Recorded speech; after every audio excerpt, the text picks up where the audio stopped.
Yeah, there you are. There you are. Fantastic. Okay, so we've got the lovely Jed here who is going to be talking all about his own journey and also the initiative that he runs. Also, I think a little bit about what he does at Snap. Hello, Jed. Morning. How are Thank you? you very much for having me, Sam. Huh? Can you hear me all right? We can hear you fine. You sound perfect. Marvellous. Beautiful. Also, we just have to admire your record collection behind you. I mean, it is fantastic. I think it's what comes with being about 400 years old, unfortunately. I'm sure that's not true. Okay, so Jed, please do take it away because I know you have a bit of an intro that you want to give. Yeah, amazing. Thank you. So Sam has asked me to, one, stick to time, and two, not swear. And they're two things that I'm pretty dreadful at, if I'm honest. But I will try, I promise. So good morning, everyone. My name's Jed. I work for Snapchat, where I'm global head of strategy. But I think some of you probably heard of Snapchat. I'm guessing that my job title sounds a bit like jargon salad. Doesn't mean much to most people, definitely doesn't mean much to most of my family. And before I started in the industry, it wouldn't have meant much to me either. But I work with brands like Nike and Coca-Cola, Live Nation, L'Oreal, to help them build augmented reality experiences that help solve some of the business problems that they've got. So that could be working with Live Nation and EDC to stop people from losing their friends at festivals. So recently we built an AR experience that helps you find your friends with like a visual compass, or creating new ways for people to learn how to apply makeup with L'Oreal and their NYX makeup brand. It is a slightly crazy job, really. I was in LA last week, which feels mad to say. I was in Atlanta a few weeks ago, just before Christmas. I was in Singapore. And what's crazy is that all I think I do is ask a lot of questions and then try and make things make common sense. And I'll explain some more of that as we kind of go on. Before I joined Snapchat, I helped run some of the UK's most successful creative and media agencies, some of the agencies that Gwyn was just talking about just now. And I worked alongside brands like Chanel and Lego, Carlsberg and Amazon. What's even more mad than all of that is I'm not changing anything. I'm not particularly clever, not particularly interesting, and I grew up in a council house in a tiny Derbyshire village. I'm not special, but I am really lucky because there aren't a lot of people like me in our industry. There are a bunch of middle-class white people, and most of them went to private school. And that's kind of fine. But I really want to find a way to get more people that aren't like that into the industry. So more women, more non-binary people, more neurodiverse people, more queer people, more black people, more people of color, more disabled people. And a huge focus for me is trying to get more working class people into the industry. To do that, me and a few other working class people launched a network called Common People, which is like basically a way of connecting people that aren't from working class backgrounds, finding each other mentors, new jobs, support, introducing them into the industry, giving them financial help, explaining what all of the weird terms mean, what all the weird job titles mean, like head of strategy, and helping them understand the industry. And also, most importantly, raising the importance of making common people more common in the creative industries. And a big part of what I do is really explaining how it all works to people like you and offering support and guidance. So if any of you are interested in any of the stuff that I've been talking about, please, I think Sam should be able to sort of distribute an email address. Please give me a shout, because I love speaking to people that are interested in the industry and explaining that it's actually loads more simple to understand than it looks at first. And also, it's really important, not just from a kind of moral and ethical point of view, to get more diverse people into the industry, but it's also really important for the industry. So I've rambled on for a couple of minutes now, and what I'd love to do is see if there are any questions. Sam, I know you've kind of sent through a few already. Please ask any questions that you think are stupid. I've built my entire career, and I'm not joking about this. It's not a sort of like self-deprecating joke. I've honestly built my entire career asking those stupid questions, because most of the time everyone else is wondering the same, and so they're not really that stupid at all. So Sam, are there any questions? Well, okay, so we're going to wait for the questions to come through on the chat, because now is the time to ask, guys. If you do have any, like, Jed is the person to be asking. We've actually got time for it this time. Okay, so, but I'm going to kick it off. Okay, so I think the big thing is, tell us more about how it was for you when you actually got into the advertising industry. First of all, how did you actually take steps into it? And then were there loads of things in the advertising industry that you didn't know existed? Yeah, so I didn't know any of it existed, is the honest answer. There are all these sorts of weird jobs and weird agencies, like even the concept of agencies is such a weird one, like a group of people that just kind of tell other people what they think is interesting is kind of what it all boils down to. And so, you know, growing up in Derbyshire, like in a village of like 1,500 people, like you just things like that didn't exist. And like my school's guidance counselor was encouraged. I was working part-time at Sainsbury's when I was at sixth form, and she was encouraging me to stay there because it was a really good opportunity and I could have become like an assistant store manager, and all of those things are great jobs, but it was just not for me. I wanted to do something that was a bit different. And I kind of got into, or kind of found my way into all of this because my dad, God bless him, not big on compliments, not a big compliment giver. But when I was about probably about 15, 16, he made reference to me being a good writer. And I was like, oh, maybe I should do something with writing. Maybe that, because I'd got no idea what I should do or where I'd end up. And so I just basically, when I went to university to put off trying to get a job, not to go to be cleverer or smarter or learn anything or get a sort of vocational degree, which on reflection was kind of a terrible idea because I could have just gone straight into the creative industries. But when the sort of the decision I made to go to university was that I get to do more writing and learn more writing. And then when I came out, I just looked for jobs that had got writing in the description, and I found a job in a PR agency, which is a type of creative agency. And then I found my way in. I just started applying for as many roles as I could that had like writing in the title, and just kind of interviewed loads. I graduated in, this can make me feel really old, late 2007, which was around, again, a kind of similar sort of like financial crisisy time.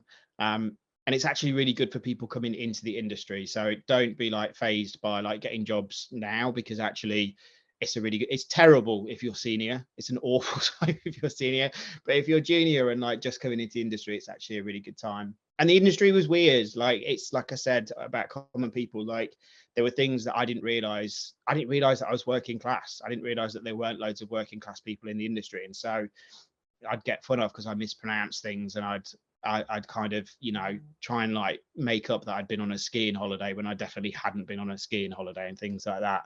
But what I did find is a bunch of people that are massively driven by creativity and asking questions and understanding things, and like obsessive about culture, which is music and art and films and telly. Like the amount of conversations that we have in meetings, professional conversations, work conversations about telly is unbelievable.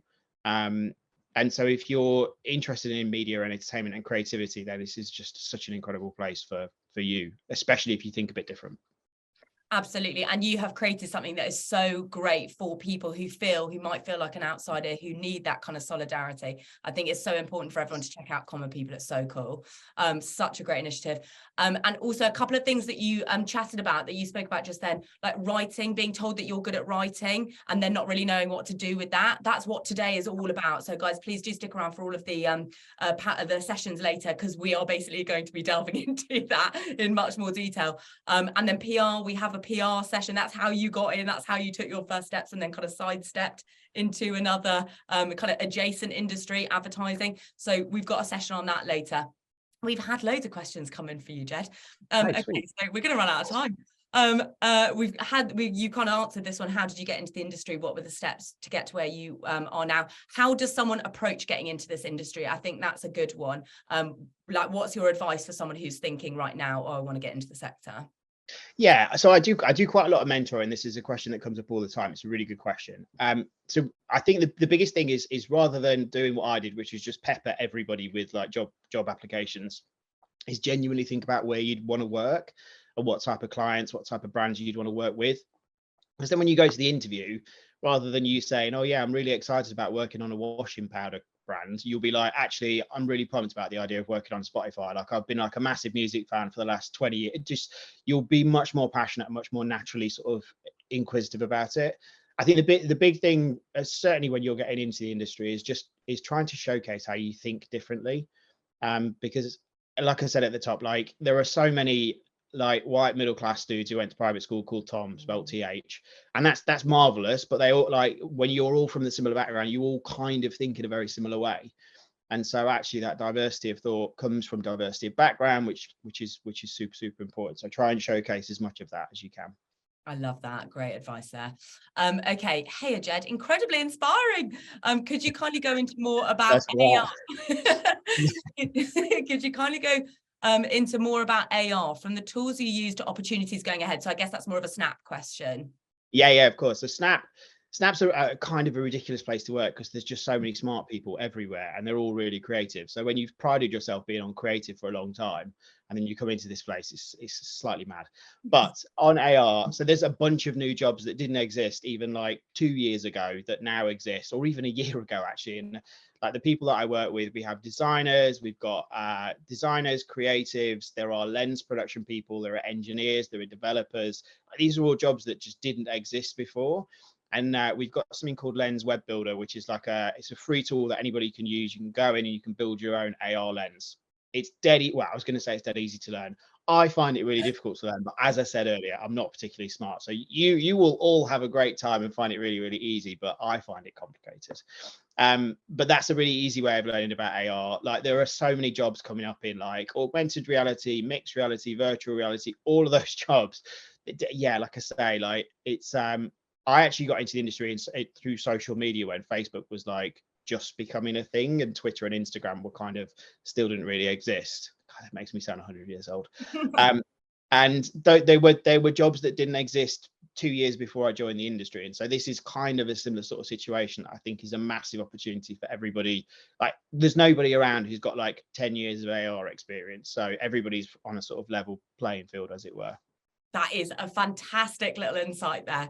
And actually, guys, tomorrow we're talking all about Createch and the future of the creative industry. So exactly what Jed said just then. There are loads of jobs that haven't even been invented yet. So just bear that in mind when you are applying for stuff. You're already a bit ahead of the curve. Okay, so do you have any work experience opportunities? Perhaps a shadowing experience with yourself? That's a great question. So we don't really do shadowing at Snap. We've got apprentice schemes which are for school leavers, for college leavers and university leavers, which are again like super inclusive. If you apply for one of those, let me message me on like LinkedIn or email me and I can kind of give you some guidance.